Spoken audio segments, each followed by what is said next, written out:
திடீரென கூட்டணியை அறிவித்தார் சசிகலா. தவேகாவுடன் கூட்டணி அமைப்பதாக அதிகாரப்பூர்வ அறிவிப்பு. அதிர்ச்சியில் எடப்பாடி பழனிசாமி. சில மாதங்களாகவே வருகின்ற சட்டமன்ற தேர்தலை எதிர்நோக்கித்தான் தமிழ்நாட்டின் அரசியல் களமானது சூடுபிடிக்க தொடங்கியிருக்கிறது.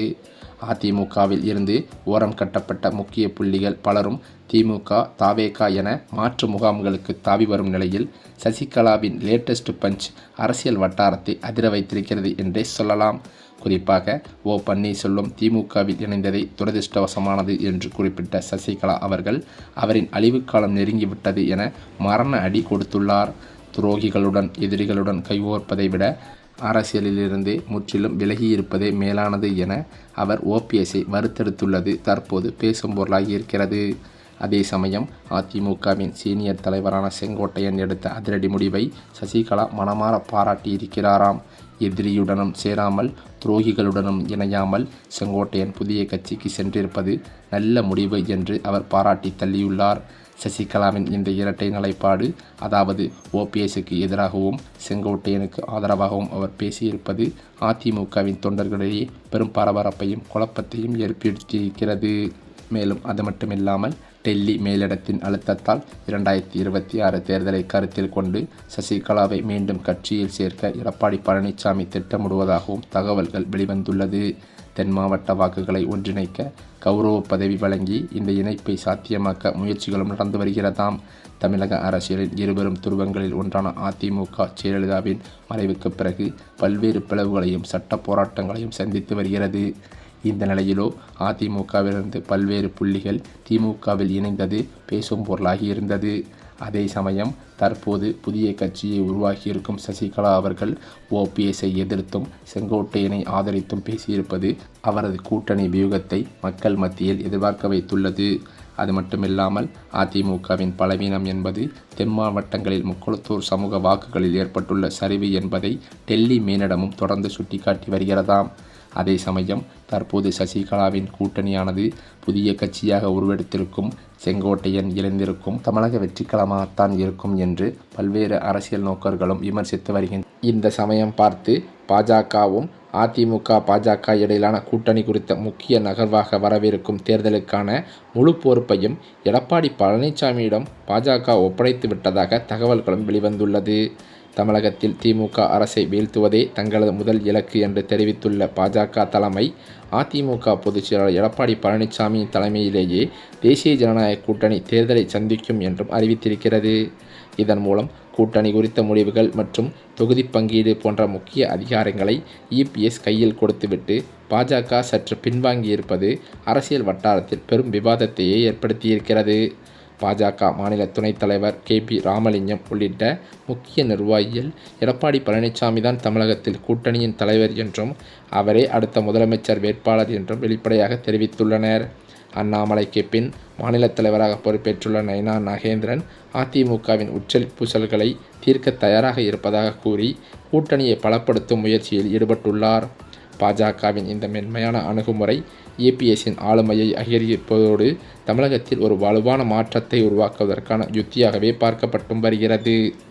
மேலும் அது மட்டுமில்லாமல் தனது செல்வாக்கை பயன்படுத்தி எடப்பாடியின் சொந்த ஊரான சேலம் மாவட்டத்தில் செங்கோட்டையன் இதைவிட ஈரோட்டில் நடந்ததை விட மிக பிரம்மாண்டமான ஒரு மக்கள் சந்திப்பு நிகழ்ச்சியை நடத்த காட்டப்போகிறார் என்ற தகவல்களும் வெளியாகி வருகிறது. மேலும் அது மட்டுமில்லாமல் ஆளும் திமுக அரசு எதிர்க்கட்சிகளான அதிமுக மற்றும் விஜயின் தமிழக வெற்றிக் கழகம் ஆகியவற்றிற்கு கடுமையான சவாலை அளிக்கும் வகையில் வியக்கத்தக்க பல புதிய அறிவிப்புகளை தனது அறிக்கையில் தெரிவித்துள்ளது. இந்த தேர்தல் அறிக்கை எதிர்க்கட்சிகளின் தேர்தல் வியூகங்களை முறியடிக்கும் ஒரு முக்கிய ஆயுதமாகவே இருக்கும் என்று திமுக வட்டாரங்களும் தெரிவிக்கின்றன. தேர்தல் அறிக்கையை தயாரிப்பதற்கான நாடாளுமன்ற குழு தலைவர் கனிமொழி தலைமையில் 12 பேர் கொண்ட ஒரு வலுவான குழு ஏற்கனவே அமைக்கப்பட்டுள்ளதும் குறிப்பிடத்தக்கது. பொதுமக்கள், விவசாயிகள், வணிகர்கள் மற்றும் இளைஞர்களிடமிருந்து நேரடியாக கருத்துக்களை பெற பிரத்யேக செயலி மற்றும் வாட்ஸ்அப் வசதிகளை முதல்வர் மு.க. ஸ்டாலின் தொடங்கி வைத்துள்ளார். இதன் மூலம் அடிமட்ட மக்களின் தேவைகளை அறிந்து அதற்கு ஏற்றவாறு மகளிர் உரிமை தொகை உயர்வு, அரசு ஊழியர்களுக்கான சலுகைகள் மற்றும் பல இலவச திட்டங்களை இந்த பண்டோரா பாக்ஸ் தேர்தல் அறிக்கையில் இடம்பெறச் செய்ய திமுக முனைப்பு காட்டி வருகிறது. மேலும் தேர்தலுக்கு முன்பாகவே மக்களின் குறைகளை தீர்க்கும் வகையில் அரசு ஊழியர்களை கொண்டு விரிவான ஆய்வுகளை நடத்தவும் அரசு திட்டமிட்டிருக்கிறது. வீடுகள் தோறும் சென்று அரசு நலத்திட்டங்கள் மக்களை சென்றடைந்துள்ளதா என்பதை உறுதி செய்வதோடு பொதுமக்களின் கோரிக்கைகளை படிவங்களாக பெற்று அவற்றுக்கு தீர்வு காணவும் முடிவெடுக்கப்பட்டிருக்கிறதாம். இந்த அதிரடி நடவடிக்கைகள் மற்றும் வலுவான தேர்தல் வாக்குறுதிகள் மூலம் 2026 தேர்தலில் மீண்டும் ஆட்சியை தக்கவைத்துக் கொள்ளவும் எதிர்க்கட்சிகளின் வளர்ச்சியை தடுத்து நிறுத்தவும் திமுக ஒரு பெரும் அரசியல் சதுரங்க ஆட்டத்தையே தொடங்கியிருக்கிறது. இந்த சூழ்நிலையில்தான் அதிமுகவில் இருக்கும் மூத்த முக்கிய புள்ளிகளே சமீப காலமாக அதிமுகவிலிருந்து விலகி திமுகவில் இணைந்து வருவது வாடிக்கையாகவே பார்க்கப்பட்டு வருகிறது. அந்த வகையில்தான் தற்போது அதிமுகவில் கொங்கு மண்டலத்திலிருந்து எடப்பாடி பழனிசாமியின் வலதுகை இடதுகையாக இருந்து வந்த சில முக்கிய மூத்த அமைச்சர்கள் 2 பேர் கடும் அதிருப்தியில் இருந்து வந்ததாகவே சொல்லப்பட்டது. அதே சமயம் எடப்பாடி பழனிசாமியுடன் பல்வேறு முறை இந்த கொங்கு மண்டலத்தில் இருக்கும் குறைகளை சொல்லி ஏற்பாடுகளை செய்வதற்கு சில முயற்சிகள் ஏற்பட்டு வந்தாலும் எடப்பாடி பழனிசாமி கண்டுகொள்ளாமல் இருந்து வந்ததாகவே தகவல்களும் வெளிவருகின்றன. இதனை அடிப்படையாக கொண்டு தற்போது கடும் அதிருப்தியில் இருந்து வந்த கொங்கு மண்டல 2 முக்கிய அமைச்சர்கள் அதிமுகவிலிருந்து விலகவே முடிவெடுத்து விட்டதாக அவரது நெருங்கிய வட்டாரங்களிலிருந்து தகவல்களும் வெளிவந்து கொண்டிருக்கிறது. அது என்னவென்றால் பல கூட்டணி கட்சிகளை இணைப்பதுடன் பல்வேறு முக்கிய புள்ளிகளை அதிமுகவிலிருந்து திமுகவிற்கு இழுப்பதுதான் என்பதும் சொல்லப்படுகிறது.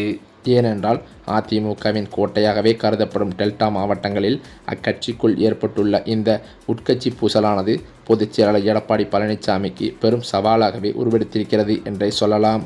வழக்கமாகவே அதிமுகவிற்கு வலு சேர்க்கும் கொங்கு மண்டலத்தில் ஏற்படக்கூடிய சிறு சரிவுகளை டெல்டா மாவட்டங்களில் அறுவடை செய்யும் வாக்குகளை வைத்து இடுகட்டி விடலாம் என்று எடப்பாடி பழனிசாமிக்கு ஒரு எண்ணம் இருந்து வந்தது.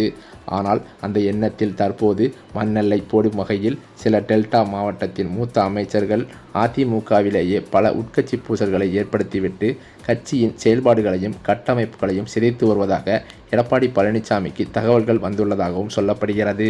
மேலும் கட்சியை அடகு வைத்து விட்டீர்கள் என்று பல புகார்களையே எடப்பாடியிடம் கூறி வருவதாகவும் சொல்லப்படுகிறது. இதன் காரணத்தினால் எடப்பாடியிடம் கடும் மோதல்களும் கண்டிப்பாக அதிமுகவிலிருந்து பல புள்ளிகள் வெளியேறி திமுகவில் இணைவதற்கு வாய்ப்புள்ளதாகவே தகவல்கள் வெளிவந்துள்ளது. மேலும் அது மட்டுமில்லாமல் பாஜகவுடன் அதிமுக கூட்டணி வைத்ததிலிருந்தே அதிமுகவிற்குள் பல்வேறு பிரச்சனைகள் நிகழ்ந்து வருவதாக அதிமுகவின் முக்கிய அமைச்சர்கள் மத்தியில் பேச்சுக்களும் அடிபட்டது.